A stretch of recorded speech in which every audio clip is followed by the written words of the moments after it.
Mga ka-disciple, napansin niyo ba na madalas tayong humanga kapag may power at miracle si Jesus? Pero hirap tayong tanggapin kapag may kasamang sakripisyo? Panahon na muli para ibahagi ko sa inyo ang mensaheng nagbibigay buhay mula sa Ebanghelyo ngayong araw, September 27, Memorial of Saint Vincent de Paul, Priest.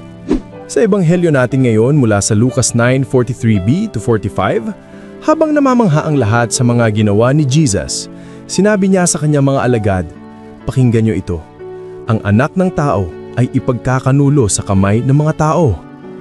Pero hindi nila maintindihan ang sinabi niya, para bang may takip ang kanilang isip at natakot pa silang magtanong.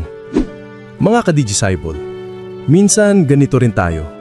Gusto natin si Jesus kapag siya ay nagpapagaling, nagbibigay ng biyaya at nagpapakita ng himala. Pero kapag tungkol na sa krus, sa hirap at sa pagtitiis, bigla tayong tahimik. Minsan pa nga ay umiiwas. Kaya paalala ito sa atin. Ang tunay na pagsunod kay Jesus ay hindi lang sa glory, kundi pati sa suffering. Dahil sa krus, ipinakita niya ang tunay na pag-ibig at sa krus din tayo natututo ng tunay na pananampalataya. Tamang-tama rin ito sa alaala kay San Vicente de Paul. Hindi siya natakot sa hirap ng paglilingkod sa mga mahihirap. Ginamit niya ang kanyang buhay hindi para sa sarili, kundi para maging pag-ibig ng Diyos sa mga nangangailangan.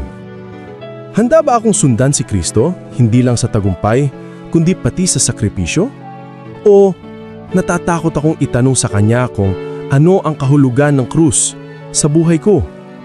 Mga ka-disciple, huwag tayong matakot magtanong kay Jesus, dahil ang sagot niya lagi ay pag-ibig. Ako po si Brother Rai, Digital Disciple. God bless.